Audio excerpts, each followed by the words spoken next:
먼저 기도하고 수원노회 주일학교연합회가 주관하는 2021년 교사 강습회 청소년부 교사 특강을 시작하도록 하겠습니다. 함께 기도합니다. 살아계신 하나님, 하나님의 역사와 섭리 가운데 하나님을 만나 그리스도 예수의 피 묻은 십자가 복음을 선물로 받고 특별히 주신 인생과 소명과 사명 가운데 다음 세대 청소년들을 섬길 수 있는 귀하고 복된 직분 주심을 진심으로 감사를 드립니다. 아이들의 그 마음, 그 눈빛, 그 몸짓 하나하나가 하나님의 살아계심의 역사이고 증거란 사실을 기억하며 비록 많은 어려움도 있고 잘 되지 않는 답답함도 있으나 여전히 일하시는 하나님을 의지하고 나아가는 수원노에 속한 모든 청소년부를 섬기는 교사들에게 은혜를 주셔서 하나님께서 허락하시는 귀한 사역 가운데 많은 기쁨의 열매와 성령의 감동 감화 역사를 경험할 수 있도록 하나님께 함께하여 주옵소서. 이 시간 잠시 말씀과 우리의 사역에 대해서 나누려고 합니다. 성령 하나님 간섭하여 주셔서 많은 지혜, 영적인 감동과 영감을 얻을 수 있는 귀하고 복된 자리로 주님 허락하여 주옵소서. 예수님의 이름으로 기도드리옵나이다. 아멘. 자, 반갑습니다. 우리 수원노회 주일학교 특별히 청소년부를 섬기시는 선생님들을 진심으로 환영하고 축복합니다. 이 시간은 부족한 제가 잠시 걸어왔던 그리고 지금도 바라보고 있는 청소년 아이들, 특히 다음 세대 사역 이야기를 함께 나누면서 이 어려운 때라고 말할 수 있는 시대에 무엇을 같이 하고 무엇을 바라보면서 아이들을 섬겨야 될지에 대해서 함께 나누려고 합니다. 자, 오늘 강의 제목이 이렇습니다. 함께 한번 따라해 봅시다. 이것을 알라. 자, 디모데후서 3장 말씀을 먼저 펴시기 바랍니다. 디모데후서 3장 1절로 17절까지 말씀 제가 교독해 드릴 텐데요. 여러분 녹화로 아마 보시게 될 텐데 녹화를 보실 때는 한번 성경 꼭 읽어보시고 이 말씀을 함께 나눠서 합니다. 지금은 제가 봉독해 드립니다. 너는 이것을 알라. 말세에 고통하는 때가 이르러 사람들이 자기를 사랑하며 돈을 사랑하며 자랑하며 교만하며 비방하며 부모를 거역하며 감사하지 아니하며 거룩하지 아니하며 무정하며 원통함을 풀지 아니하며 모함하며 절제하지 못하며 사나우며 선한 것을 좋아하지 아니하며 배신하며 조급하며 자만하며 쾌락을 사랑하기를 하나님 사랑하는 것보다 더하며 경건의 모양은 있으나 경건의 능력은 부인하니 이 같은 자들에게서 너가 돌아서라. 그들 중에 남의 집에 가만히 들어가 어리석은 여자를 유인하는 자들이 있으니 그 여자를 죄를 중히 지고 여러 가지 욕심에 끌린 바 되어 항상 배우나 끝내 진리의 지식에 이를 수 없느니라. 얀네와 얀브레가 모세를 대적한 것 같이 그들도 진리를 대적하니 이 사람들은 그 마음이 부패한 자요 믿음에 관하여는 버림받은 자들이라. 그러나 그들이 더 나아가지 못할 것은 저 두 사람이 된 것과 같이 그들의 어리석음이 드러날 것임이라. 나의 교훈과 행실과 의향과 믿음과 오래 참음과 사랑과 인내와 박해를 받음과 고난과 또한 안디옥과 이고니온과 루스드라에서 당한 일과 어떠한 박해를 받은 것은 내가 과연 보고 알았거니와 주께서 이 모든 것 가운데서 나를 건지셨느니라. 무릇 그리스도 예수 안에서 경건하게 살고자 하는 자는 박해를 받으리라. 악한 사람들과 속이는 자들은 더욱 악하여져서 속이기도 하고 속기도 하나니 그러나 너는 배우고 확신한 일에 거하라. 너는 뇌가 누구에게서 배운 것을 알며 또 어려서부터 성경을 알았나니 성경은 능히 너로 하여금 그리스도 예수 안에 있는 믿음으로 말미암아 구원에 이르는 지혜가 있게 하느니라. 모든 성경은 하나님의 감동으로 된 것으로 교훈과 책망과 바르게 함과 의로 교육하기에 유익하니 이는 하나님의 사람으로 온전하게 하며 모든 선한 일을 행할 능력을 갖추게 하려 함이라. 아멘. 자, 여러분, 우리 선생님들에게 묻고 싶습니다. 요즘 청소년부를 섬기고 계시는 선생님들에게 묻고 싶습니다. 여러분, 교사 할 만하십니까? 우리 아이들 섬기는데 어려움이 더 많으십니까? 아니면 생각처럼 사역이 잘 되십니까? 라고 물으면 대부분 특별히 청소년부 교사 선생님들께서는 조금 어두운 표정을 짓게 되십니다. 왜죠? 잘 되지 않습니다. 잘 안 된다는 것은 실패란 얘기가 아니라 우리의 생각처럼 잘 되지 않는다는 것입니다. 특별히 요즘에는 청소년 부서뿐만 아니라 교회 전체적인 특히 다음 세대 사역 현장이 아주 어려운 국면에 직면해 있습니다. 그 이유를 한번 화면을 보면서 나눠보실까요? Now. 요즘 우리가 처해 있는 사역의 지금 환경 상황입니다. 첫 번째입니다. 주일학교 학생 수가 감소했습니다. 저출산 시대는 이미 도래했고요. OECD 국가 중에 저출산 1위입니다. 가장 아이들을 낳지 않아서 이제는 학령기 아이들 숫자가 급감하고 있습니다. 그러니까 아직까지 교회 어른들, 나이 지긋하신 목사님들, 장로님들, 권사님들이 예전에 교회 주일학교 반사하시면서 아이들을 막 몰고 다니시고 손잡고 다니시고 교회 마당에 항상 뛰어노는 아이들이 있었던 시대를 생각하시면 안 되는 것이죠. 그렇죠? 아이를 많이 낳지 않아서 이제는 사회적으로도 인구가 줄었지만 교회 안은 더 급격히 줄고 있다는 위기가 있습니다. 두 번째입니다. 주일학교 학생들 대부분, 특별히 청소년 부서를 들여다보면 대부분 교회에 나오는 아이들은 거의 다 모태신앙이거나 어려서부터 부모의 신앙 때문에 주일학교에 출석하는 아이들이 대부분이라는 것입니다. 이것이 굉장히 중요한 특징이죠. 왜입니까? 제가 어려서 주일학교 다닐 때는요, 한 반에 예를 들어 10명이면 반은 부모님이 교회를 다니시는 분이라고 하면 반은 부모님이 교회를 안 다니셨던 가정의 아이들이었습니다. 즉 친구들이 가자, 수련회 가자, 성경학교 가자, 그래서 와서 이름하여 단독 세대주, 교회 등록상의 행정상 단독 세대에 혼자 교회에 다니는 아이들이 많았는데요. 요즘 있습니까? 없습니다. 거의 없습니다. 전도도 안 되고요. 이제는 부모들이 본인이 신앙생활 하지 않으면 아이를 교회를 보내거나 한다는 것은 허락하지 않는 시대가 됐기 때문입니다. 세 번째입니다. 학업 성적 입시, 이건 말하지 않겠습니다. 지속되고 있거나 오히려 더 강해지고 있습니다.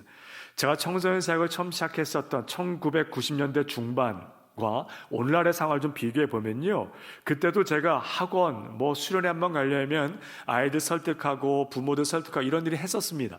근데 지금은 더 어려워졌어요. 더 어려워졌습니다. 근데 저 청소년 부서의 사역의 백미 수련회가 여름에 있지 않습니까? 겨울에도 있고요. 그 수련회 한 번이 전부 다는 아니지만 중요한 영적인 의미를 갖고 있는 시간인데 아이들 설득하고 달래고 심지어 신앙생활하는 그 부모가 동의하지 않아서 수련회를 안 보내는 경우도 많기 때문에 선생님들이 거기에 많은 좌절들을 하십니다. 우리가 처해 있는 현장의 상황이 지금 이렇습니다. 네 번째입니다. 부모 세대가 굉장히 똑똑해졌습니다. 이 얘기는 어떤 의미를 갖죠? 잘 들으셔야 됩니다. 예전에는 제 부모님 세대들은 이제 해방 전 일제시대부터 한국전쟁을 겪으시면서 먹고 사는 것이 힘들었던 시대에 많이 못 배우셨습니다. 학력이 높지 않으셨습니다. 그래서 교회, 학교, 사회, 교회의 인도함과 교육을 굉장히 고마워하셨어요. 근데 지금 어떻죠? 웬만한 가정의 부모들은 다 고학력자들입니다. 똑똑합니다. 여기서 우리가 주목해야 될 사실 한 가지가 있습니다. 어떤 사실이죠? 똑똑한 부모, 똑똑한 자아를 가진 인간은 자기의 자식임에 불구하고 희생과 섬김을 버거워합니다. 요즘 아이들의 생각보다 예전보다는 좋은 환경에서 자라고 있는 건 맞지만 동시에 충분한 풍성한 사랑을 받지 못하고 자란 아이들이라는 것입니다. 그래서 사회적인 문제들이 많이 도출되어지지 않습니까? 우리가 맡고 있는 교회 안의 아이들도 별로 다르지 않고 똑같은 아이들입니다. 마지막입니다. 교회적인 관심과 대한 부재. 제가 이 말씀을 드리는 이유는 중간중간 강의하다 또 나올 텐데요. 생각보다 다음 세대 위기라고 말은 하지만 우리가 나누지만 정말 교회적인 대안과 정책과 담임 목사님과 당회 중심의 교회가 다음 세대를 위해서 올곧이 문제를 가지고 대안을 마련하는 교회가 생각보다 거의 없다라는 사실. 조금 유능한 교육자를 섭외한다거나 예산 조금 올려주는 것으로 이 어려운 시대의 다음 세대 사역을 대안이라고 말한다면 이건 여러분 사실 말도 안 되는 것입니다. 제가 지금 이런 환경과 이유들 나누는 것은요, 이렇기 때문에 우리가 포기하자, 힘드니까 그만두자는 얘기가 아니고요, 현실을 좀 정확하게 직시하면서 하나하나 우리들의 사역의 상황들을 점검해 보기 위한 것입니다. 절대로 오해하시면 안 됩니다. 이런 사역 환경 가운데 더 어렵게 하는 현실을 또 한번 짚어봅니다. 너무 어둡게만 가지 마십시오. 팩트 체크입니다. 한국교회 신뢰도 아무나 현실 2014년도 조사입니다. 한국교회 신뢰도 5점을 만점을 했을 때, 그렇죠, 2008년부터 2013년도까지 자료를 제가 제시해 드립니다. 보면 신뢰하지 않는다가 조금씩 늘어나고 있습니다. 40%가 넘습니다. 저와 여러분 살고 있는 이 대한민국 땅에서의 현실입니다. 그렇죠? 두 번째 자료 보시겠습니까? 속성별 신뢰도입니다. 첫 번째, 기독교인의 말과 행동에 믿음이 간다. 여러분, 주황색으로 된 부분은 안 간답니다. 안 간다가 50%에 육박해 갑니다. 두 번째, 기독교 목회자입니다. 말과 행동에 믿음이 간다. 이게 되게 어려운데요. 40%가 넘습니다. 우리 사회 현실입니다. 마지막 세 번째, 한국교회 활동은 사회에 도움이 된다. 30%. 그나마 이건 조금 낫습니다. 한국교회 사회적 공헌에 대해서는 그래도 아직은 긍정적인 면이 사람들에게 인식되어져 있다. 왜 이런 문제가 생기는가? 결론이 밑에 빨간 글씨 제가 좀 써드렸습니다. 말씀이 삶에 적용이 안 되고 있구나. 우리 기독교인들에게. 이 사회에 많은 다른 사람들이, 타인들이 우리를 이렇게 보고 있구나. 이 사실 한 번 더 짚어드립니다. 한국의 성장 그래프가 있어요. 1950년부터 2005년까지 자료 한번 이렇게 봤던데요. 70년대부터 90년대 중반까지가 성장이 아주 급격한 성장을 이루었던 시기라고 그래프를 보면 알 수가 있습니다. 그런데 90년대 후반부터, 이게 지금 2005년까지 자료인데요, 2021년까지 내려오면 아마 조금 더 떨어져 있을 것입니다. 이건 설명 안 해도 다 알고 계시지요? 여러 가지 이유가 있습니다. 주요 교단의 교세 통계 현황 2015년 기준입니다.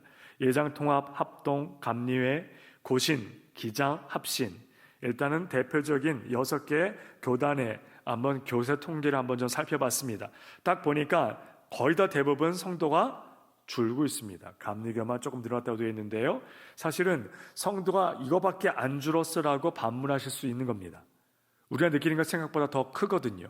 그렇죠? 제가 아까 말씀드린 초창기 청소년 담당 사역자로 부름받아 사역 시작할 때는요, 예를 들면 작년 성도가 800명에서 1000명이 출석하는 교회라고 하면 중고등부를 예를 들면 중고등부가 각각 100명 정도 출석을 합니다. 요즘 어떻죠? 성인이 1000명이 출석하는 교회라도 중고등부와 합쳐서 50명이 안 됩니다. 엄청 줄었어요. 이 통계자와 비교할 수가 없습니다. 우리가 느끼고 있는 것입니다. 그런데 3년 전에 있었던 인구 센서스 조사에서 보면, 대한민국 통계청이 시한 자료에 보면 기독교 인구가 오히려 늘었잖아요. 이 얘기는 뭐죠? 이단 사이비가 그만큼 늘어났다는 것입니다. 그리고 무교회, 가난한 성도라도 일컬어지는 그러한 성도들이 많아졌다는 사실입니다. 갈수록 좀 어려워지는데요. 2015년도 연령별 기독교 인구 추이를 한번 보십시오. 유치 초등부 초록색이 최근이에요. 초록색이 2015년, 95년, 2000년, 2015년 자료입니다. 95년이 다 높습니다. 그러다가 최근 2015년에는 다 급감을 하고 있습니다. 유초등부가 주니까 당연히 청소년부서가 줄고요, 청년이 줄고요, 특별히 청년부가 더 많이 줄고 있습니다. 이 현실입니다. 청년들이 줄면 결혼해서 낳는 아이들이 감소한다는 얘기가 됩니다. 그렇죠. 아이들에게 물었습니다. 교회 학교, 주일학교 왜 안 오니? 뭐가 제일 재미가 없니? 라고 물으니까 의외로요. 첫 번째, 컴퓨터를 하고 싶어서, 자거나 쉬고 싶어서. 이거 우리가 좀 알고 있는 거잖아요. 청소년 중고등부 아이들 주일날 깨우는 게 쉽습니까? 어려워요. 토요일날 선생님들이 내일 보자, 예배 때 보자, 카톡 보내죠. 그러면 대답합니다. 네, 선생님 내일 뵐게요. 그리고 대부분 쌩까지 않습니까? 그 다음날 안 나타납니다. 심지어 그날 아침에도 깨웠습니다. 그러면 단문이 왔습니다. 선생님 좀 가고 있어요. 근데 애는 안 나타납니다. 우리가 늘 겪는 청소년 사역의 하이라이트는 바람 맞는 겁니다. 제가 부교육자 시절에, 제가 7년 전에 교회를 개척해서 지금 목회를 하고 있는데요, 7년 전 교회를 개척하기 전까지 17년 동안 부교육자 생활을 하면서 청소년부 사역을 했었던 목회자입니다. 17년 동안 제 인생을 한마디로 정의하면 바람 맞는 시간이었습니다. 아이들의 바람 맞는 거, 우리 선생님들에게 도전하고 싶습니다. 바람 맞으셔야 됩니다. 바람 맞은 것을 기쁨으로 여기시기 바랍니다. 여러분이 바람 맞은 거를요, 다는 아니지만 아이들이 기억한다는 사실 아십니까? 그걸 기억하고 자라납니다. 민망히 자랍니다. 선생님들 추억하게 됩니다. 저를 따라하세요. 우리는 바람 맞는 사역자이다. 잊지 않으셨으면 좋겠습니다. 하지만 그 아이들이 그래도 교회에 올 때 의외로 관심이 있다는 사실을 이 통계자를 통해서 유의미하게 우리가 바라봐야 합니다. 제가 빨갛게 테두리를 해놨죠. 무려 14% 되는 아이들이 뭐라고요? 예배, 성경 공부가 재미가 없어요. 아이들이 어떤 교사를 선호할까? 그 밑에 표를 한번 보십시오. 제일 많은 게 뭡니까? 재미있게 성경을 가르쳐주는 선생님. 놀랍지 않으십니까? 제가 이 통계자를 보고 깜짝 놀랐습니다. 아이들이 이렇게 성경에 관심이 많았나? 우리는 아니었잖아요. 많은 선생님들이 하시잖아요. 공과공부 신간은 정말 의무방어입니다. 저 혼자 떠듭니다. 질문에도 답하지 않습니다. 중학생을 맡고 있는 선생님들에게 제가 한번 도전 드릴게요. 제 둘째 아들이 중학교 2학년입니다. 좀비입니다. 중학교 2학년인 중학생이 선생님이 본문을 가지고 성경에 대해 질문했을 때, 예 선생님 저는 이렇게 생각하고요. 그건 그래 대답한다면 걔는 아픈 아이예요. 하나님 만드셨어요. 중학교 2학년 때는 누가 물어도 잘 대답하지 말아라. 할렐루야. 은혜가 되시죠? 힘이 나시죠? 근데 그럼에 불구하고 우리는 맨날 이 공과 공부 때 고민하고 뭐 교재 놓고 선정하고 그치요? 총회 공과를 쓰느냐 무슨 공과를 쓰느냐 어떻게 교수법을 가르칠 것이냐 눈높이고 할 것이냐 반목회 교수법 뭐 파이던 성경의 바나나교를 비롯해서 어떻게 교수 많이 배워옵니다. 그런데 아이들이 잘 먹히지가 않아요. 뜻대로 반응이 일어나지 않습니다. 그러니까 선생님들이 자꾸 포기를 해버립니다. 아니요. 여러분 안 들어도 관심 없는 것 같아도 성경책 일주일 동안 한 번 펴보지 않는 아이들이지만 그래도 교회에 올 때는요 가장 관심 있는 게 뭡니까? 말씀 성경이라는 사실. 우리 선생님들 기억하셨으면 좋겠습니다. 자, 이거 영국의 자료인데요. 영국 복음주의 협회 통계 자료입니다. 그 통계 자료의 책을 발간했는데요. From Gospel Powered Parenting이라는 그 책에서 발제한 내용입니다.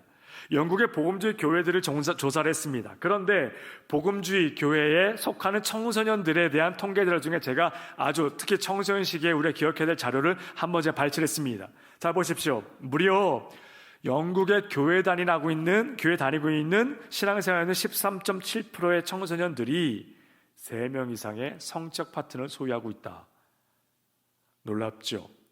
왜 놀랍습니까? 그 다음 가로 비복음주의 교회 안 다니는 애들은 8.9%. 더 높아요. 여러분 우리 아이들은 안 그럴 거다고 생각하십니까? 우리 아이들은 영국하고 다르다고 생각하십니까?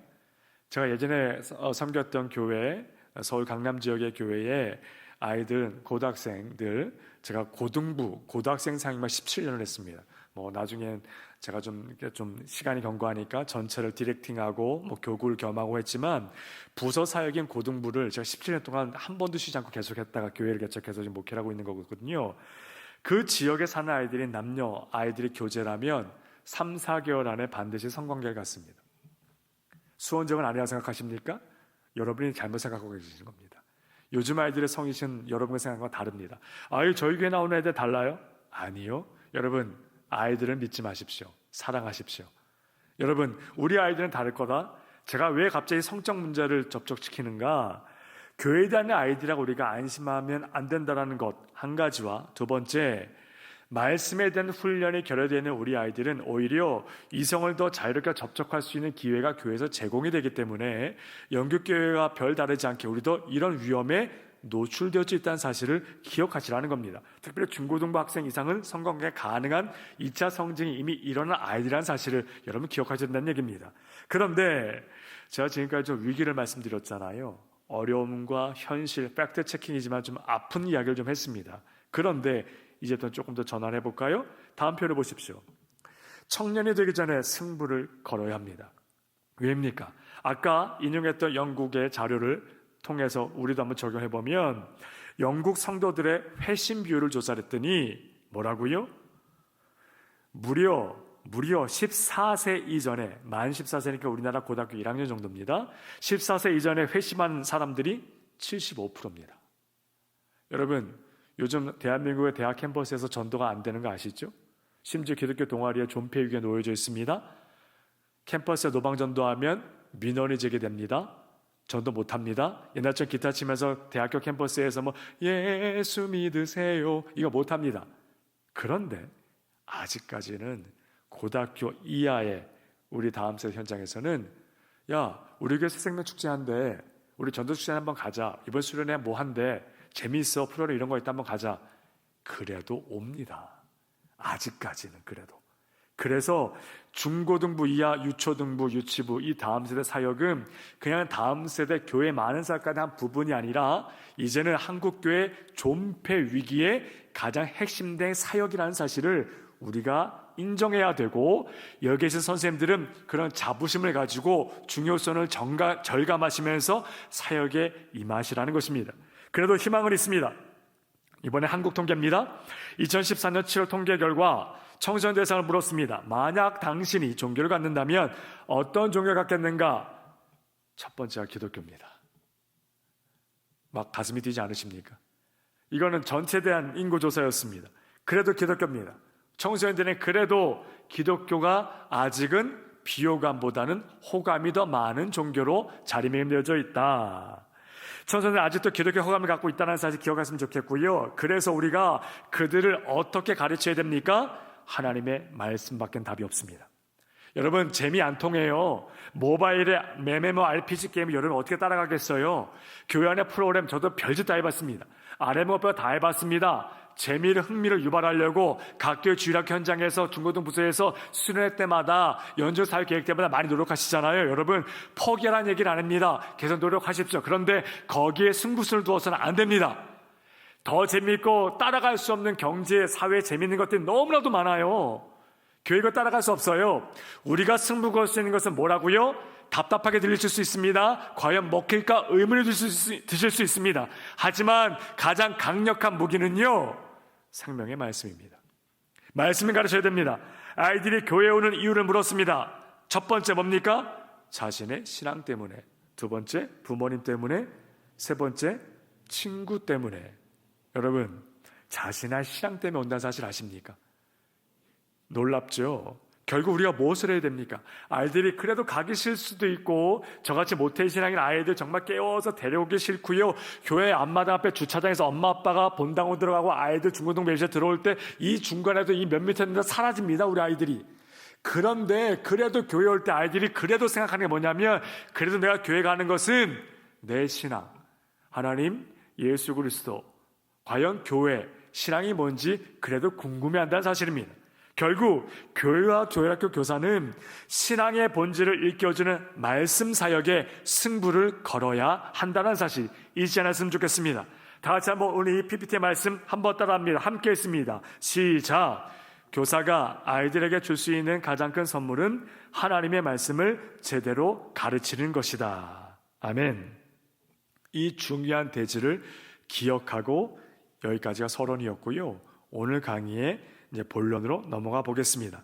제가 아까 말씀을 읽었습니다. 디모데후서 3장 말씀 1절 이하 뭐라고 기록되어져 있죠? 제가 아까 읽었는데 다시 읽겠습니다. 너는 알라, 너는 이것을 알라, 말세에 고통한 때가 이르러. 뭐라고 되어 있죠? 자기를 사랑하고 돈을 사랑하고 자랑하고 교만하고 비방하고 부모를 거역하고 쭉 나옵니다. 여러분, 이 말씀 읽다 보면 너무 공감이 되지 않습니까? 2021년 대한민국의 현실을 살아가는 저와 여러분의 현실과 똑같지요. 우리가 살고 있는 삶의 영적 정황이 똑같습니다. 말씀이 무섭기까지 합니다. 똑같이 하고 있습니다. 디모데후서 3장 말씀을 좀 나누길 원하는데요. 디모데후서 3장 말씀을 좀 정리해 드릴게요. 1절에서 5절까지 말씀 뭐라고요? 악한 세대를 알라. 두 번째 6절의 말씀 거짓 교사들 알라. 거짓 교사들이 어떤 자들이죠? 말씀이 나오는데 말씀을 왜곡하는 자들을 알아야 된다. 10절의 말씀 보면 그래서 우리는 복음으로 고난을 당해야 된다. 14절에서 끝절까지 말씀은 복음으로 고난을 당하면서 우리가 하나님 말씀에 더욱더 주목해야 된다라는 것입니다. 이 말씀을 왜 제가 청소년부 선생님들에게 나누는가? 수원회에 속한 특별히 주일학교 선생님들과 이 말씀 나누길 원하는 이유 나가볼까요? 여러분, 디모데 전후서는 누가 기록한 책입니까? 바울 사도가 기록한 책입니다. 같은 수신자입니다. 누구지요? 디모데입니다. 발신자는 바울입니다. 그런데 각각의 디모데 전서와 디모데서 첫 번째 챕터와 두 번째 챕터에 나눠지는데 이 본 말씀의 비교가 되게 유의미합니다. 첫 번째, 디모데에게 말씀을 전하지요. 근데 그 디모데는 어떤 사람이었죠? 바울이 사도행전 16장을 보면 전도 여행을 가다가 루스드라라는 지역에서 디모데를 만납니다. 그 디모데가 어떤 애냐면 사도행전 16장 1절에 보면 외할머니 로이스와 어머니 유니게로부터 어려서 무엇을 배우고 자란 아이였습니까? 성경을 배우고 자란 아이였습니다. 영적으로 겸비되어지고 말씀을 배우고 잘 자라났던 훌륭한 아들이자 훌륭한 신앙인이 바로 디모데라는 사람이었고요. 바울이 바로 루스드라에서 디모데를 만나서 안수합니다. 그리고 바울이 루스드라에서 이제 전도여행을 가는 그 팀에 디모데를 합류시킵니다. 그리고 이제 전도여행을 가다가 바울에게 전갈이 하나 오죠. 어떤 전갈이 오죠? 바울이 개척을 했고 너무 애정 있게 목회하고 뒤로 하고 떠났던 에베소 교회에 문제가 생겼습니다. 영주주의가 들어오고 교회가 갈라지고 문제가 생겼을 때 그 소식을 전가를 받게 되어졌을 때 바울이 누구를 보냅니까? 디모데야, 네가 에베소 교회를 가라 해서 누굴 파송해요? 바울이 디모데를 에베소 교회로 파송합니다. 그래서 디모데가 에베소 교회에 왔고 에베소 교회에서 이제 문제 가운데 목회를 하는 겁니다. 사역을 하는데 그 디모데에게 보낸 편지가 디모데 전서와 후서가 되는 것이지요. 두 챕터로 두 번의 편지입니다. 첫 번째 디모데에게 보낸 첫 번째 편지 디모데 전서는 주제가 이렇습니다. 너는 믿음의 선한 싸움을 싸우라. 후서는 부끄럽지 않은 주의 일꾼이 되라. 이게 왜 다른가? 자, 보십시오. 디모데서 1장 18절 말씀 다 같이 한번 읽겠습니다. 시작.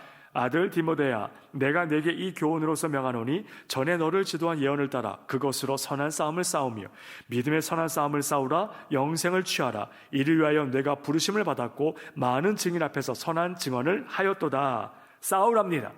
근데 그 싸움이 이렇게 멱살 잡고 싸우는 싸움이 아닙니다. 영적 싸움을 싸우라는 얘기입니다. 우리에게 말하는 거죠. 선생님에게 말하는 겁니다. 영적 싸움을 싸우십시오. 하나님 우리에게 요구하신 것입니다. 근데 그 싸움이 어떤 싸움입니까? 자, 화면을 보십시오. 어떤 싸움입니까?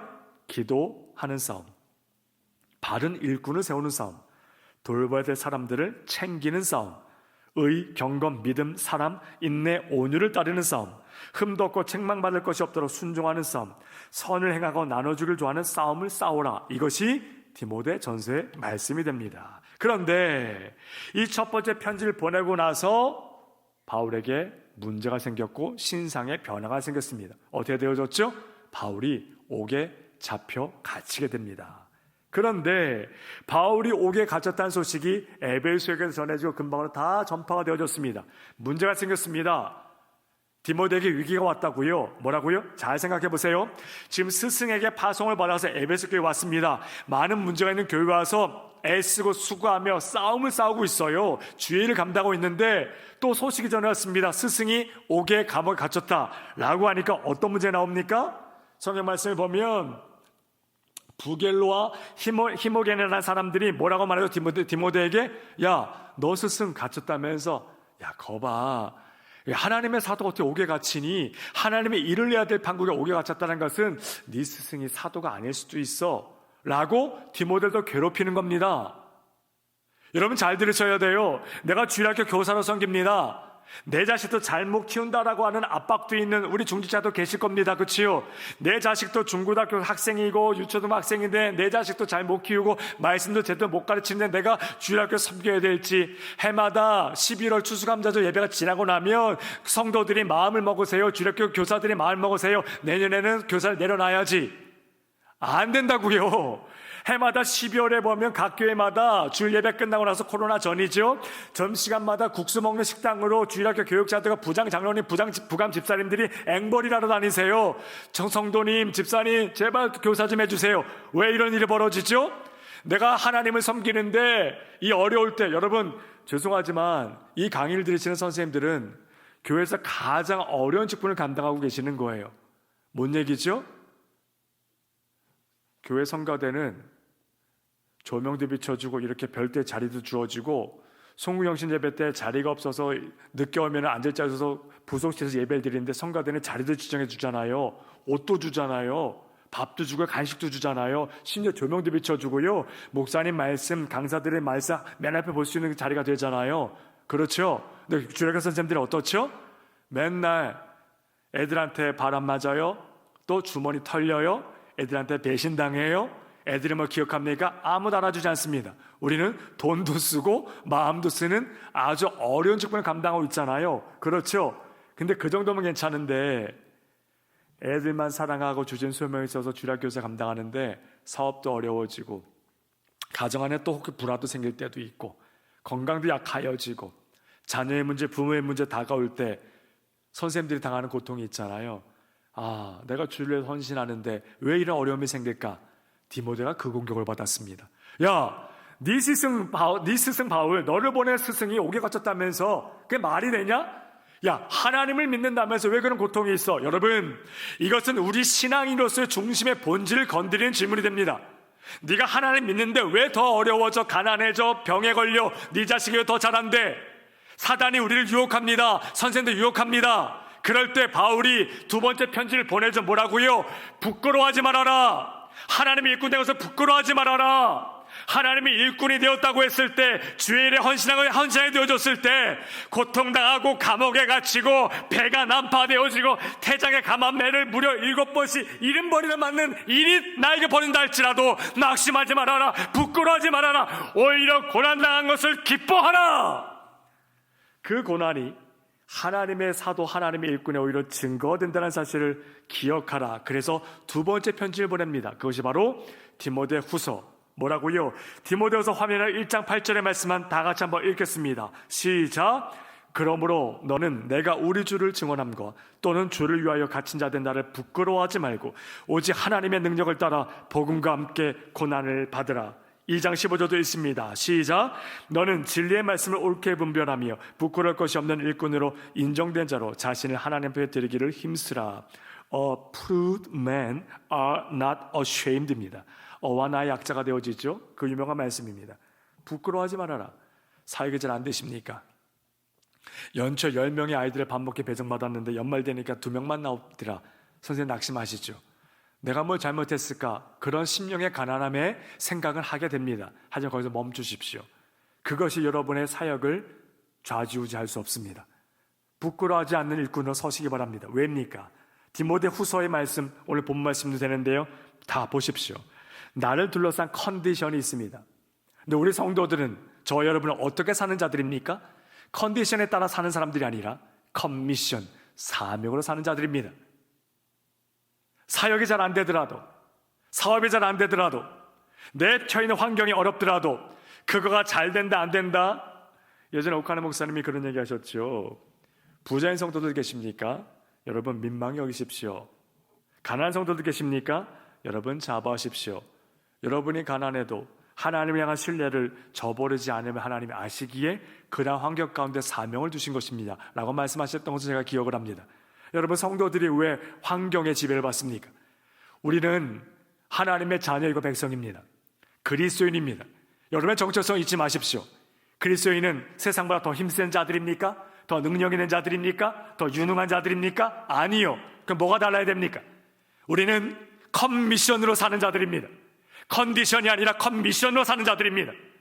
아무리 어려워도, 아무리 힘들어도, 반대로 세상 사람들은 환경에 따라 사는 사람들이지요. 그래서 수십억이 있어도 수백억이 있어도 고작 하는 게 갑질밖에 없습니다. 근데 저 여러분 어떤 자들이죠?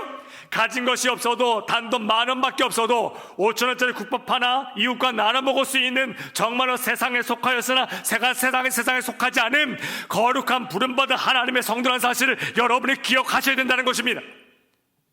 컴미션, 우리 교사들의 사명 다시 한번 기억하셨으면 좋겠습니다. 여러분 예수를 믿음으로 일어나는 일, 빌립보서 4장 말씀 제가 읽어드릴게요. 나는 비천에 처할 줄도 알고 풍부에 처할 줄도 알아 모든 일 곧 배부름과 배고픔과 풍부와 궁핍에도 처할 줄 아는 일체의 비결을 배웠느라 내게 능력 주시는 자 안에서 내가 모든 것을 할 수 있느니라. 내게 능력이 뭡니까? 비천과 풍부에 다 처하게 되어지는 것입니다. 하는 것입니다. 지금 녹화라서 제가 빈 예배실에서 말씀을 나누고 있는데요. 이 앞자리에 지금 한 분 연합회 섬기신 우리 집사님이 앉아 계십니다. 생업이 있고 바쁜 가운데 교회와 또 주일학교연합회 노예까지 감당하고 계시는 집사님 진심으로 축복합니다. 많은 고단함과 어려움이 계실 텐데 이 자리에 계시죠. 뿐만 아니라 이 방송을 보시는 선생님들 다 동일한 심정이실 것입니다. 이 말씀 잊지 않으셨으면 좋겠어요. 고난당한 것을 기뻐하시고 부끄러워하지 마십시오. 기뻐하십시오. 아이들을 만났으면 기뻐하십시오. 여러분 이 젊은 아이들이 우리를 만나줍니다. 대화를 합니다. 인사를 합니다. 세상에는 있을 수 없는 일입니다. 제가요 아이 셋을 키우는 아빠입니다. 아들만 셋입니다. 갑자기 제 훌륭했던 외모를 보고 어우 잘났어라는 느낌을 가졌던 선생님들이 아들 셋이라는 얘기를 들으니까 저를 보는 시선이 긍휼해지시죠. 불쌍해지시죠. 첫째가 고등학교 2학년입니다. 18살, 둘째가 중학교 2학년, 셋째가 막내 때문에 삽니다. 초등학교 5학년, 369입니다. 내년에는 고3, 중3, 초6 졸업식이 똑같을 수도 있습니다. 위기가 오고 있죠. 제가 아이 셋을 키우면서 제 아들이 또 청소년들이지 않습니까? 그렇죠? 둘째는 100% 좀비, 첫째는 약간 벗어나서 지금 75% 좀비, 막내는 이제 초이 5% 좀비. 좀비의 특징이 뭐죠? 모든 질문에 대답이 몰라. 저희 첫째가 조금 벗어나겠는데 얼마 전까지 모든 질문에 대한 대답이 뭐였습니까? 몰라. 한번 물을까 고민했었어요. 너 아빠가 누군지 아니? 근데 못했어요. 겁나서. 몰라 그럴까봐. 여러분 이 심정 아시죠? 여러분 이 아이들은요 대답 안 하는 거고요, 생각이 이쪽을 생각하고 있으면요 대답은 이쪽을 하는 애들이에요. 낙심하지 마세요. 사역을 기뻐하세요. 제가 재밌는 얘기 해드릴까요? 교회를 개척했어요. 이 얘기를 다 드릴 수는 없고요, 맨손으로 했습니다. 후원 지원, 개인적인 좀 인도하심이 있어서 다 끊고, 사역했던 동역자들, 성도들과 연락도 다 끊고, 오기도 약간은 솔직히 있어서 세상에 나와서 애써 사표 던지고 나서 교회 개척을 해봤습니다. 서울 강남권에서요. 월세 하나 얻어도 얼마입니까? 당장 돈이지요. 결론, 저희 성도들 지금 한 300명이 좀 넘거든요. 80%가 제자들입니다. 30대, 40대 초반 되어져서 이제 아이 안고 찾아옵니다. 제가 좀 배 아픈 얘기 드릴까요? 코로나 시대에 저희 교회 성도가 약 한 100명이 늘어났습니다. 애들이 찾아옵니다. 결혼하고 찾아오고 청년들이 찾아옵니다. 제가 이 아이들 섬길 때 한 아이를 예를 들면 걔 때문에 사역을 정말 그만둘까 싶었을 정도로 고통을 준 아이가 있었습니다. 그 아이가 지금 저희 교회 소그룹을 섬깁니다. 기분이 좀 나십니까? 꼭 이렇게 되지 않더라도 하나님께서 기억하시잖아요. 여러분 청소년 사역은요 축복이에요. 저럴 때 하십시다. 청소년 사역은 축복이다. 낙심하지 말고 기뻐하자. 아멘. 이것은 단순히 그냥 힘을 내십시오, 긍정하십시다가 아니라 말씀에 근거한, 부끄러움이 없는 일꾼 되기 위한 말씀에 근거한 것입니다. 기뻐하는 거예요. 디모데서 3장 말씀 묵상하다 보니까 제가 생각나는 말씀이 있었습니다. 바로 전도서 말씀입니다. 기억하십니까? 전도서 1장의 주제가 있었죠. 말씀이 계속 반복되어지죠. 헛되고 해 아래 헛되고 헛되니 모든 것이 헛되도다. 그러다 보니까 많은 성도들이 전도서 말씀을 오해하세요. 아, 살아보니까 허무하구나, 다 별거 없구나, 에이 살아봐야 별거 없어, 약간 체념, 낙심? 아니요. 전도서의 주제는 뭡니까? 기뻐하라는 거예요. 전도서는 기뻐하라는 것입니다. 인생을 살고 왕으로 부귀영화를 다 누렸던 솔로몬이니까 기뻐하라가 아니라, 솔로몬이 말씀에는 험한 것을 말해요. 의미 없다는 것을 말해요. 그런데 기뻐할 수 있는 근거가 누구에게 있다?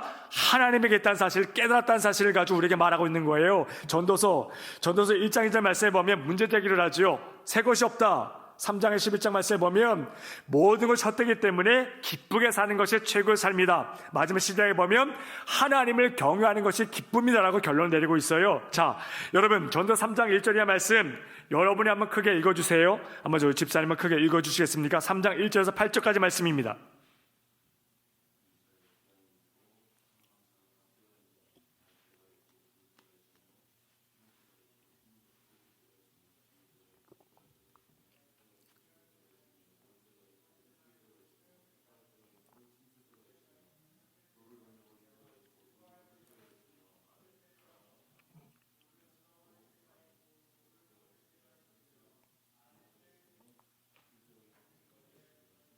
찢을 때가 있고 꿰맬 때가 있으며 잠잠할 때가 있고 망할 때가 있으며 사랑할 때가 있고 미워할 때가 있으며 전쟁할 때가 있고 평화할 때가 있느니라. 이 전도 3장 말씀에 보면요, 잘 보세요. 화면을 보세요. 한 구절의 병행구가 4개가 등장을 합니다. 여러분 성경에 4라는 숫자는 방향이잖아요. 동서남북, 그렇죠? 그리고 7이라는 숫자는 무려 4, 7에 28, 28가지 때가 나오거든요. 7이라는 숫자는 전체를 뜻하는 거예요. 천지창조의 6일과 안식과 7일, 그렇죠? 제7일. 여러분 이 28가지의 때라는 거 솔로몬이 왜 말했을까요? 인생에서 겪는 모든 때예요, 사실은. 그렇죠? 날 때 죽을 모든 때. 근데 그때가 어떤 의미라고요? 모든 때는 하나님의 때라고요. 우리는 어때요?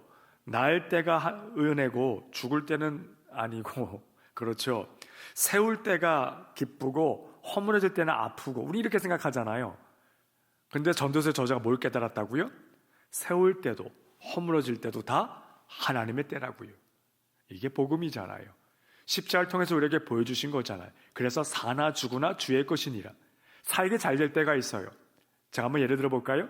제가 사역을 하다 보니까 어쩔 때는요, 제가 3개 교회에서 부교육자로 사역을 했는데 한 교회에서는요 100명이었던 아이들이 어떤 애는 갑자기 70명으로 줄었던 정도 있어요. 정말 마음 아프거든요. 목회자는 굉장히 괴롭습니다. 그런데 어떤 교회에서 사역을 할 때는요 40몇 명으로 부임했던 고등부가 3년이 지나니까 400명이 넘어가는 적이 있었어요. 제가 저하고 아무 상관없는데 너무 그걸 좋게 봐서 제가 지금 이 자리까지 서 있게 되는 계기가 되는데요. 여러분, 하지만 저는 압니다. 하나님이 하셨다는 사실, 저하고 상관없이. 저는 벌써 깨닫습니다. 아이들이 줄었을 때도, 그리고 조금 늘어났을 때도 상관없이 다 하나님의 때였고 하나님이 일하셨던 때였다라는 거예요. 왜 주일학교에 이렇게 숫자에 목숨을 거는지 모르겠어요. 제가 저를 불러주셔서 강의를 가거나 집회를 가는 데는 다 그 얘기 하세요. 장로님들이, 목사님 저에게 좀 은혜 좀 많이 끼쳐주셔서 주일학교 부흥할 수 있도록. 여러분, 부흥이 숫자가 늘어나는 겁니까? 그럴 수도 있는 것이죠. 여러분, 부흥이 뭡니까? 기뻐하는 거예요. 뭘 기뻐하는 거예요? 마태복음 6장 이하의 말씀, 주님이 가르친 기도문이 나오죠. 하늘의 뜻이 이 땅에 이루어지는 거예요. 아버지 뜻이 죽는 거면 죽어야 합니다. 망하는 거면 망하는 겁니다. 문을 닫아야 되면 닫아야 되는 겁니다. 근데 우리는 어떻죠? 문 열고 많아지는 것만 기뻐하는 거예요. 아주 비성경적인 생각 갖고 있어요. 그럼 성도 아닌 거죠. 여러분, 모든 때가 다 하나님의 때라고 성경이 말하고, 제가 아는 얘기가 아니라 성경이 말하고 있다고요. 모든 때가 다 하나님의 때. 여러분, 이것을 우리 아이들에게 가르쳐준단 말이에요. 말씀이 가르쳐 주는 거잖아요. 저는 왜 말씀의 맥락을 제가 왜 선생님들에게 이 귀한 시간에 합니까? 복음을 가르쳐야 돼요. 눈높이도 중요하고 재미도 중요하지만 아이들이 뭐라는 줄 아세요? 목사님, 제가 수타에 들었던 얘기입니다. 목사님, 저희 엄마 아빠 교회에서 중직자고 순장이고 다 열심히 하시는데요, 집에만 오면 제 성적이 하나님이에요. 제가 성적이 잘 나오면 기뻐하시다가 성적 떨어지면 슬퍼하시고 막 화내세요. 이 꼴이 되면 안 된단 말입니다. 애들이 모르는 것 같으세요? 대학만 가면 다 깨닫게 된다고 생각하십니까? 아니요. 제가 착각했던 적이 있었어요. 아이들이 저를 다 잘 따라주니까 제가 아이들의 영향을 많이 끼치는 줄 알았어요. 아니요. 깨닫게 됐습니다. 아이들에게 가장 큰 영향 끼치는 자들은 첫 번째, 부모님. 두 번째, 선생님들이에요. 그 선생님들이 몇 마디 하는 말이 예수 믿으면 잘 될 거야, 예수 믿으면 크게 될 거야, 이런 얘기 애들 먹히지도 않아요. 왜요? 아이들은 괴로워요. 애들이 왜 게임합니까? 여러분, 아이들이 왜 게임하고 틈만 나면 이 스마트폰 좀비가 됩니까? 틈만 나면 PC방 갑니까? 왜 하죠? 왜 합니까? 성경을 읽으라도 안 읽습니다. 큐티 하나도 안 합니다. 예배 드리면 오지도 않습니다. 그런데 틈만 나면 시키지도 않아도 맨날 스마트폰 쳐다만 삽니다. 속도도 죽죠. 속도도 죽어요. 왜 스마트폰을 보고 게임을 하죠? 왜 카트라이더를 하죠? 왜 롤을 하죠?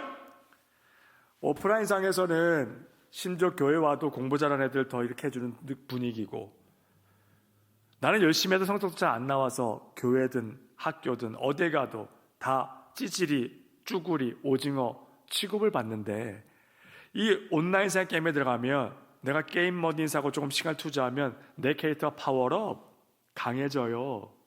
애들이 그래서 더 게임에 몰입하는 겁니다. 우리가 뭘 가르쳐야 됩니까? 온전한 복음을요. 안 듣는 것 같다고 생각하지 마십시오. 듣고 있습니다. 어른들은 듣는 것 같지만 다 안 들으시잖아요. 흘리시잖아요.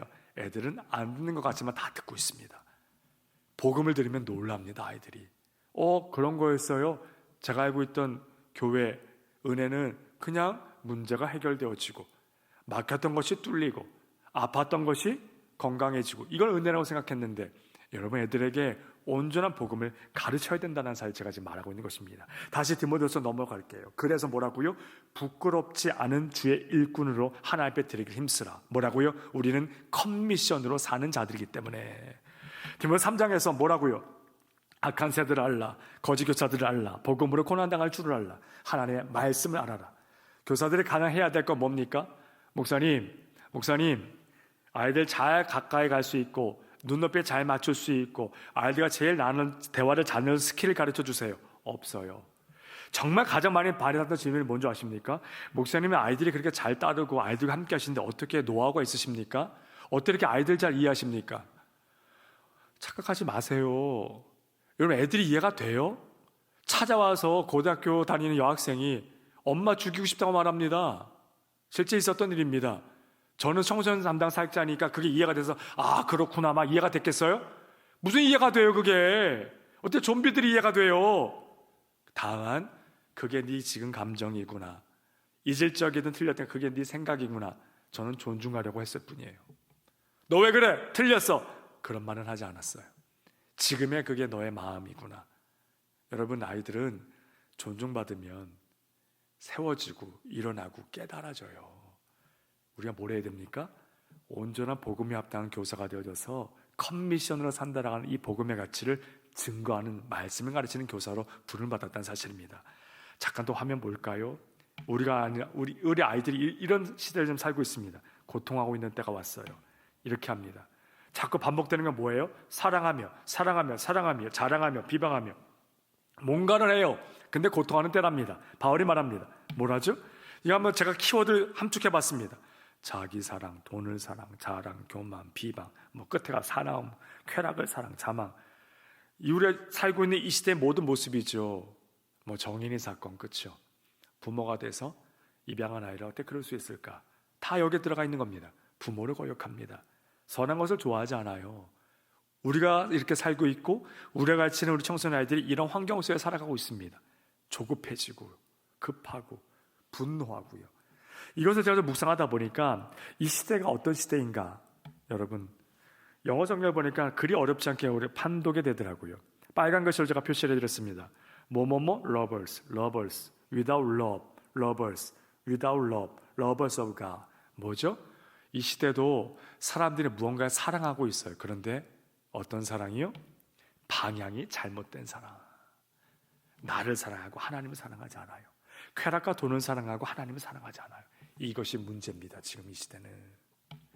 사랑의 대상이 잘못되면 삶이 망가진다. 우리가 청소년 아이들에게 가르쳐야 되는 것입니다. 이걸 모르면 게임이 함몰되는 거, 이거 일시적으로 치유 상담받고 잠깐 안 하는 거 저도 많이 봤거든요. 안 먹혀요. 하나님이 너를 사랑하시고 너는 성적과 가정 환경과 부모의 재산 유무와 상관없이 너는 하나님의 변함없는 사랑을 받는 존재야. 그래, 네가 하나님을 사랑할 때 네가 온전해질 수 있어. 이것을 가르쳐야 된다는 것입니다. 자, 이 시대 빨리빨리 넘어가겠습니다. 우리를 현혹해 하는 것이 있습니다. 경건의 모양은 있으나 경건의 능력은 부인하는 자들에게 돌아서라.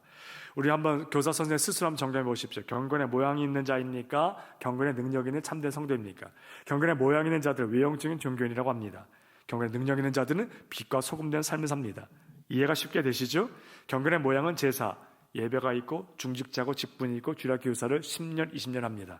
대부분 각 교회 학교 청소년 부서에 주일학교 교육자가 정말 능동적으로 사역할 수 있는 길을 막는 자들은 10년 이상 된 베테랑 교사들입니다. 다 해봤어요, 전사님? 에이, 그것도 다 알아요, 목사님. 아니요. 여러분이 사역을 맡고 있다는 사실도 잊지 않으셨으면 좋겠습니다. 왜요? 기도하지 않아요. 달 것 알아서 아이들 많으면 나름 10년 이상의 노하우를 가지고 아이들을 분류해서 나름 더 노력하지 않고 발전하지 않고 아이들을 그냥 똑같이 대합니다. 빵점입니다. 경건의 모양만 있는 성도일 수 있습니다. 경건의 능력은 순종하는 것입니다. 경건의 모양을 믿는 성도들은 뭐라고요? 자기 사랑. 교사들이 목사님 제가 교사 경력 10년입니다. 저는 이런 일을 합니다. 입만 열면 자기 자랑을 합니다. 경건의 모양만 있는 자들입니다. 그런데 경건의 능력을 힘입어 사는 자들은 성도를 긍휼히 여기고 아이들을 긍휼히 여기고 사랑합니다. 제가 교사들에게 청소년 담당하는 교사들에게 제가 요청하는 것이 있습니다. 1년에 많지도 않습니다. 상하반기 각 한 번씩만 2번만 오프라인에서 아이들과 떡볶이 짜장면 먹으면서 꼭 만나십시오. 돈 쓰십시오. 여러분 너무 많이 쓰지 마세요. 떡볶이, 짜장면, 피자면 족합니다. 햄버거면 족합니다. 그 이상 가지 마세요. 저도 많이 해봤는데요. 얼마 전에도 오랜만에 제자들, 대학원 다니는 20대 후반의 제자를 만났습니다.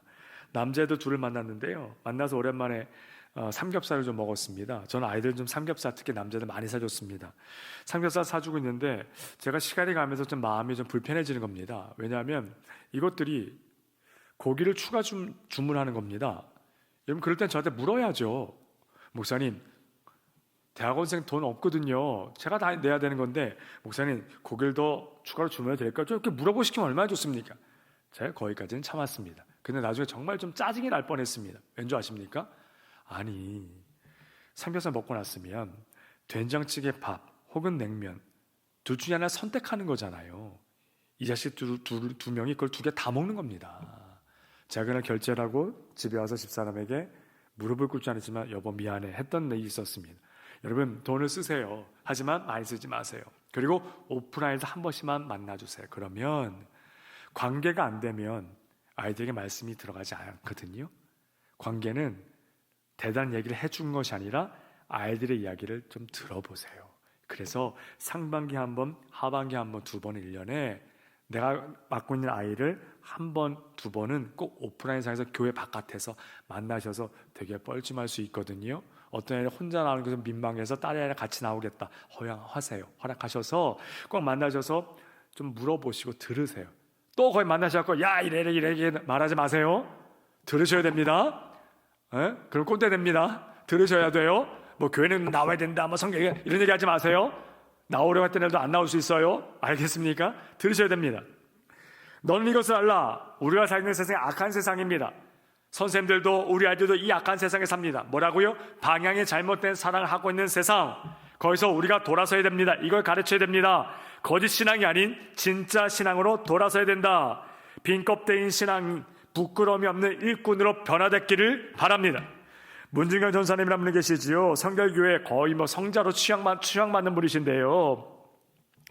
이 어려운 해방전후 시대 때 고무신이 닳도록 전도자로 살다 가셨던 여성 전도자였습니다. 신발이 부르트고 나중에 순교하시잖아요. 서석평 선교사님이 계세요. 우리나라 이름을 개명하시면서 나환자촌의 어머니, 나환자들의 나병 걸린 환자들, 인간 취급 못 받는데 그걸 거의 더 취급 못 받는 여자들에게 이름이 없어요. 1남이, 2남이, 3남이 옛날에 그랬잖아요. 그 여성들에게, 나 환자들에게 이름을 붙여줬더니 너무 울며 좋아하더라. 평생 헌신하셨던 서석변 선교사님. 선교사님들의 예화를 제가 뭐 드리려고 하는 게 아니라 예를 보여드리는 이건 뭡니까? 문중경 전사님이랑 서석평 선교사님이 어떻게 이렇게 헌신된 삶을 살 수 있었을까? 뭐라고요? 부끄러움이 없는 일꾼이 되려 하셨다는 공통점이 있다는 것입니다. 저와 여러분의 사명이 되어지는 것이지요. 우리들 현혹해 하는 것들이 있죠. 에베소교회 성들이 아까 제가 힘주어 말했잖아요. 거짓 교사들이 말합니다. 신천지 이단들이 말합니다. 너 너네 집 너네 사업 왜 이렇게 안 되는 줄 아니? 너 자식 힘든 일이 있었다며 왜 그런 줄 아니? 네가 말씀을 제대로 못 배웠기 때문이야. 네가 다니는 교회가 정통교단이 아닌 거야. 일로 와봐. 일로 오면 그런 어려운 일들은 네가 경험하지 않을 수 있어. 그런 문제는 생기지 않을 수 있어. 100% 빨간 거짓말 이단입니다. 그런데 우리가 넘어갑니다. 왜요? 너무 약하기 때문에 거기에. 그 거짓 교사들이 교회 안에 들어와서 우리를 연약하게 합니다. 우리 아이들을 작고 연약하게 만듭니다. 여러분 신천지가 요새 타겟을 담고 있죠. 청소년으로. 대학생이었는데 더 내려왔습니다. 청소년들입니다.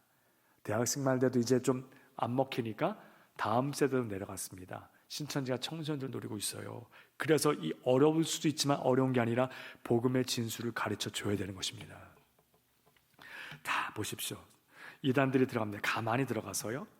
어리석은 여자, 우리 여자 성도님도 기분 나빠하지 마십시오. 성경에 보면 어리석은 여자, 음녀 뭐 이런 표현들이 나오거든요. 시편에도 보고 자문에도 보면 이거는 여성들 말하는 것이 아니라 말씀에 연약하여 무지한 자들, 하나님을 잘 모르는 자들, 성경을 잘 모르는 자들. 성경을 잘 모르면 뭐가 어떻게 되죠? 교회 다니는데 왜 나 이렇게 안 되는 일만 있지? 나는 왜 교사를 맡으면 애들이 왜 이렇게 안 모이지? 왜 애들이 자꾸 안 나타나지? 내가 교사할 자격이 없나? 능력이 없나? 뭐라고요? 사탄이 여러분을 유혹하는 거예요. 거기서 분별하십시오. 특별히 어리석은 자들을 유혹하는 자들이 다가와서 욕심을 공격점을 잡습니다. 너 사역 잘 못하지? 애들하고 안 맞지? 교사 그만둬. 이 공격 지점을 잡습니다. 사탄의 미혹입니다. 분별하셔야 돼요. 욕망을 가르치는 가르침과 자극을 줍니다. 사탄이, 거짓 교사들이. 내가 잘 되든 내가 복음을 우리를 귀결시킵니다. 그래서 항상 배우나 맨날 책 받게 됩니다. 교사를 10년에도 20년에도 중직자, 심지어 장로, 권사, 안수집사가 되어줘서도 여전히 헤매고 있습니다. 여러분, 얀네와 얀브레라는 자가 모세를 대적했잖아요. 이런 것을 가지고 우리 주변에 늘 이것 때문에 헤매고 있고요. 우리 교사들과 성도들을 맨날 헷갈리게 만드는 것입니다. 이단에 빠진 성도들이 바보가 되어서 거기 빠지는 게 아니에요. 우리 공격 지점에 연약함이 있기 때문입니다. 그래서 여러분 잘 기억하세요. 따라하십시오. 믿음 때문에 고난을 받으라. 목사님 고난받기 싫은데요. 우리 아이들에게 고난받으라고 말해야 됩니다. 믿음 때문에. 그거는 코로나 상황에 방역수칙을 어기면서 예배를 드리는, 그래서 행정명령을 받고 행정처벌받는 고난을 받으라는 얘기가 아니에요. 믿음으로 당하는 고난은 그런 의미가 아니에요. 뭐라고요? 박해를 받음과 고난과 안디옥과 이고니온과 루스드라에서 당한 일과 어떤 박해 받은 것, 바울이 자기 얘기를 하고 있어요. 근데 그게 뭐라고요? 세상 사람 말세의 때는 자기를 사랑하는 자들이 겪는 고난, 근데 부끄러워지는 종들이 받는 고난에서 우리가 뭘 할 수 있냐? 거기에는 교훈과 행실과 의향과 믿음과 오래 참음과 사랑과 인내와 박해와 고난이라는 축복이 숨겨져 있다는 것입니다. 기억하셔야 돼요. 복음으로 고난을 당해야 합니다. 성도들이요, 교사들이요. 경건하게 살고 하는 자는 반드시 박해를 받으리라. 가끔 이런 성도들이 있어요. 목사님 요즘 너무 좋아요. 하나님 이렇게 날 평안하게 해주시고 자녀들 큰 문제 없고 사업도 그렇고 직장도 그냥 무탈하게 잘 지내고 있어요. 제가 축복해 드립니다. 하지만 속으로 제가 이런 생각을 합니다. 뭔가 저 성도가 잘못 가고 있구나. 뭐죠? 하나님과 이웃에게 초점이 가 있는 사람은 미얀마에서 사람들이 죽어나가고 인도에서 수천 명이 시체로 발견되어지고 정인이 등등의 영유아 학대 사건이 벌어지고, 뿐만 아니라 이 공동체 내가 아는 한 집사님이 중병에 걸려 있거나 내가 아는 한 가정의 아이가 심한 아픔을 겪고 있다는 사실을 늘 마음에 두는 자가 성도잖아요. 근데 어떻게 기뻐하지 말라는 얘기가 아니라, 평안히 누리지 말라는 얘기가 아니라, 자기밖에 모르면 요즘 나한테 아무 일 없으면 좋은 게 되는 게 성도 맞냔 말입니다. 정말 그리스도인 맞으십니까? 우리가 고난은 그런 고난을 말하는 거예요. 내가 아무 문제 없어도 애통함이 있어요. 옆집 성도, 내가 맡고 있는 아이의 가정, 애통함이 있는 거예요. 엄마가 혼자 신앙을 사는 가정 아이를 내가 맡았습니다. 남편이 학대를 합니다. 주정뱅이도 있습니다. 헌금도 못하게 합니다. 교회도 못 가게 합니다. 그 아이의 가정에 대한 마음을 있다면 교사들이 애통해하는 거예요. 그것이 고난의 정입니다. 매 맞고 배가 난파하는 것만 고난이 아니고요. 근데 뭐라고요? 애통하는 자는 복이 있나니 주를 위하여 핏발받는 고난이 뭐라고요? 천국이 저들의 것이미요. 하늘에 속한 자들이란 것입니다. 인상 속에 심각하자는 얘기가 아니에요. 고통을 당하는데 기쁨의 고통이라는 거예요. 주의 고난에 동참하는 거예요. 주의 마음에 아파요지는 거예요. 우리 아이들의 마음에 아파요지는 거예요. 아이들도 공부 잘하고 싶은데 안 되는 거예요. 집중이 안 되는 거예요. 게임 중독에 빠져 있는 거예요. 하나님께 관심이 없는 거예요. 예배에 관심이 없는 거예요. 그 아이들의 선생님 마음이 가는 거예요. 그 고난을 기쁨으로 감당하는 거예요. 그것이 교회 학교에 다음 세대 섬기는 교사들의 정체성이 되어지는 것입니다. 얼마나 감사합니까? 하나님이 여러분을 통하여, 아이들의 마음을 통하여, 여러분이 아이들 향한 그 마음을 가진 여러분을 바라보시면서 얼마나 기뻐하시겠냔 말입니다. 사랑하는 수원노에 속한 다음 세대 교사가 맡고 있는 아이의 그 영혼을, 그 마음의 애통함을 가지고 새벽마다 이름을 부르짖고, 그 아이를 위해서 나도 부족하지만 말씀을 준비하려 애쓰라 하고, 나도 유혹이 많으나 말씀의 본질과 부끄러움 없는 일꾼이 되고자 하는 그 애티튜드와 태도로 아이들 앞에 서는 교사가 있다면, 여러분, 하나님이 여러분을 얼마나 기뻐하시겠냔 말입니다. 기억하시기 바랍니다. 그것이 경건하게 살고자 하는 성도가 당하는 고난, 박해, 결국은 악한 자들과 속이는 자들이 더 악하여서 우리를 옥죄이겠지만 우리는 이미 승리했습니다. 예수가 보여주셨잖아요. 그것이 그리스도 예수의 놀라운 부활, 생명, 복음의 진수가 되어지는 것입니다. 이것을 믿고 따르는 자들 아닙니까? 이 약한 세상에서 여러분들이 부끄럽지 않는 주의 인정대로 살아가는 방법, 첫 번째, 말씀을 붙드십시오. 말씀을 붙드시는 겁니다. 너무 유명한 말씀, 디모데서 3장 15절 말씀, 16절 말씀 다 같이 한번 크게 읽습니다. 시작!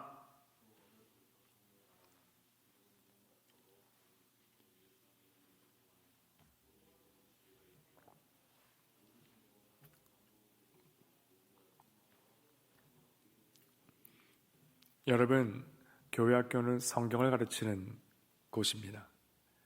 우리 뭘 가르쳐야 됩니까? 성경이요, 하나님이요. 하나님을 아는 것이, 하나님을 가까이 하는 것이 너희의, 우리의 복이 됩니다. 말씀은 오묘합니다. 대단한 학문과 지식과 교양과 모든 능력이 겸비되지 않아도, 그래서 예수 않는 자가 말씀을 펴서 읽고 하나님께 나아가면 성령이 간섭하셔서 깨달음뿐만 아니라 기쁨과 위로, 평안을 주는 것입니다. 이 백미, 이 맛을 아이들에게 가르쳐야 합니다. 먼저 교사들부터 이 맛에 빠지십시오. 말씀의 먹방 탐방을 하십시오. 말씀의 맛을 찾아다니십시오. 멀리 맛집에 1시간, 2시간 차 타고 가시는 것도 좋습니다. 그런데 말씀을 배우기 위해서 나가셔야 됩니다. 수원노에 속한 우리 선생님들이 섬기시는 교회에 특별히 섬기시는 같은 부서의 교육자들, 전도사님, 목사님들을 선생님들이 괴롭히십시오. 성경을 가르쳐 달라고. 담임 목사님일 수도 있습니다. 성경을 먼저 배우십시오. 그리고 그 성경을, 하나님을 아이들에게 나누고 공감하시고 증거하셔야 됩니다. 그거 외에 없습니다. 방법 아닙니다. 밥 먹회 이 안에 다 노하우가 있습니다. 저도 안 한 것 빼고 다 해본 사역자입니다. 결국 말씀입니다. 잊지 아니었으면 좋겠습니다. 하나님의 사랑으로 성경은 우리를 온전하게 하며 모든 선한 일을 해 능력이 우리에게 주어지게 됩니다. 그것이 성경입니다. 성경은 하나님의 감동으로 교훈과 책망과 바르게 함과 의를 교육에 유익하게 됩니다. 따라하십시오. 성경에서 어떠한 힘을 얻어서 그 힘으로 나를 변화시키는 것이 아니라 우리의 영혼을 말씀에 노출시켜서 그 말씀이 나를 변화시키는 것이다. 제가 얼마 전에 집회를 갔다가 그 교회 집회를 마치고 나서 거기는 장로님들과 대화를 하다가 한 장로님과 대화를 했던 것을 나눕니다. 그 장로님이 눈가가 촉촉하신 겁니다. 그리고 저의 손을 잡고 말씀하시는 겁니다. 목사님, 제가 장로된 지 18년입니다.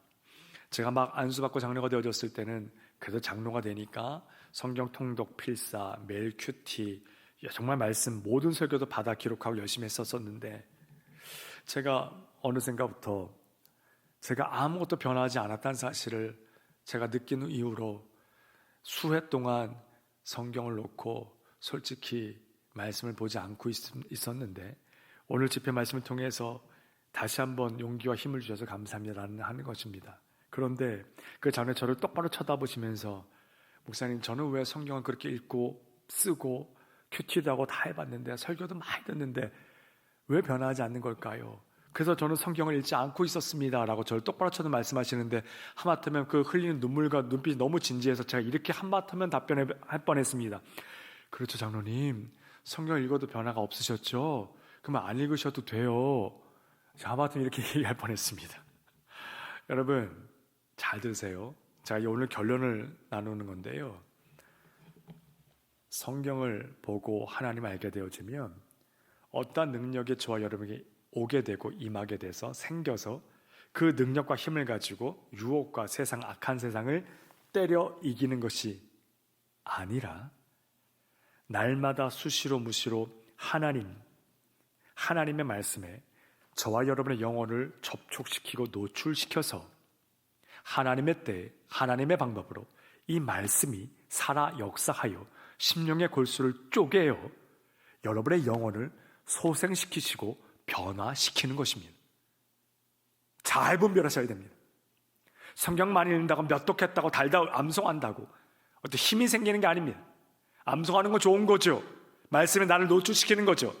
나를 변화시키는 것은, 우리 아이들 변화시키는 것은, 우리 아이들이 말씀을 듣지 않는 것 같아요. 설교 시간에 다 퍼져 자요. 후드티 쓰고 자요. 성경도 안 읽습니다. 요즘 중고등학생들이 아무리 교회를 다녀도 누가 성경을 읽습니까? 거의 없습니다. 근데 들려주는 겁니다. 여러분이 최후의 전선에 계세요. 교사들이 아이들에게 성경 말씀을 읽어줍니다. 성경 말씀을 나눕니다. 공과 교제를 나눕니다. 그러면 당장은 아니더라도 하나님의 때에 하나님의 방법으로 그 영혼이 말씀에 접촉이 된 것이 쌓이고 쌓이다 보면 그 말씀이 언젠가는 역사하여 그 아이의 영혼이 소생케 되어지고 하나님의 사람으로 거듭나게 된다는 사실을 기억하셨으면 좋겠습니다. 말씀 사역입니다. 기승전 말씀입니다. 말씀밖에 답이 없습니다. 여러분, 오늘 강의 어떠셨습니까? 이 온라인상이라 선생님 얼굴 보면서 나누고 이렇게 Q&A도 하고 하면 참 좋겠는데 이렇게 조금 답답하지만 어쩔 수 없이 이렇게 말씀을 나누고 갑니다. 혹이라도 인연이 되어지고 허락되어진다면 마주보고 나눌 수 있었을 때 한번 뭐 강사 이런 걸 떠나서 혹이라도 생각이 나시면 언제든지 불러주시면 선생님들과 함께 하겠습니다. 저 역시도 이렇게 어려운 가운데 저도 악천고투하고 있는 목회자에 불과하고요. 우리 선생님들께서 오늘 함께 나눈 이 말씀 정말 기억하셔서 많은 어려움이 있으나 그 어려움을 바라보지 마시고 주의 말씀을 바라보고 붙드시면서 우리 아이들에게 단 한 단어, 한 줄의 말씀이라도 하나님을 신뢰하고 나가시며 전하시면 심령에 새겨진다는 사실을 잊지 마시고 수원에 속한 특별히 각 교회, 교회학교의 청소년 부서는 말씀 사역으로 승부하시고 말씀에 꼴을 먹이고 자라는 아이들이 나타나길 바라며 그 말씀에 많은 은혜 풍성한 역사가 수원에 속한 모든 교회, 특별히 교회학교 청소년 부서에서 나타나기를, 그 역사가 나타나기를 간절히 바라고 기대합니다. 질문도 받지 못하는 어려움이 있지만 여러분 정말 수고 많으셨고요. 여러분 힘내십시오. 기도합니다. 하나님, 함께 잠시 짧은 시간 동안 이 악한 세상, 방향이 잘못된 사랑이 가득해가는 세상에서 어떻게 하면 우리 자라는 아이들, 청소년 아이들을 하나님께로 인도할지에 대해서 말씀을 통해 살펴보았습니다. 이 말씀을 나누고 듣고 적용하길 소망하는 수원로에 속한 각 교회, 교회학교 청소년부서 교사들에게 힘과 용기를 주시고 우리가 먼저 부끄럽지 않은 일꾼이 되게 하셔서 우리는 컨디션으로 사는 자들이 아니라 컨미션으로 사는 자들이라는 사실을 잊지 않고 자각하여 주어진 사역 현장에서 하나님을 향한 믿음의 신뢰로 말씀 붙들고 말씀으로 아이들과 나누고 말씀으로 승부를 거는 영적 교사들 되어줄 수 있도록 하나님 인도하여 주시옵소서. 각 교회 청소년 부서를 기억하고 축복하여 주시고 수원에 속한 각 교회의 제2, 제3의 부흥은 교회학교의 예배 사역에서부터 나타날 수 있도록 하나님께서 기억하시며 역사하여 주옵소서. 인류에 애쓰고 수고하는 각 부서 교육자들과 부장, 장로님, 부감 집사님들 모든 교사들을 주님께서 붙잡아 주시고 우리가 먼저 은혜 받고 말씀의 하나님께 나아가는 하나님을 향한 그 열망함을 통해서 하나님을 알아가는 그 많은 은혜를 아이들과 나눌 수 있는 복의 복을 허락하여 주시옵소서. 감사드리며 하나님을 기대하며 수원에 속한 모든 교회 학교를 축복하며 예수님의 이름으로 기도드리옵나이다. 아멘.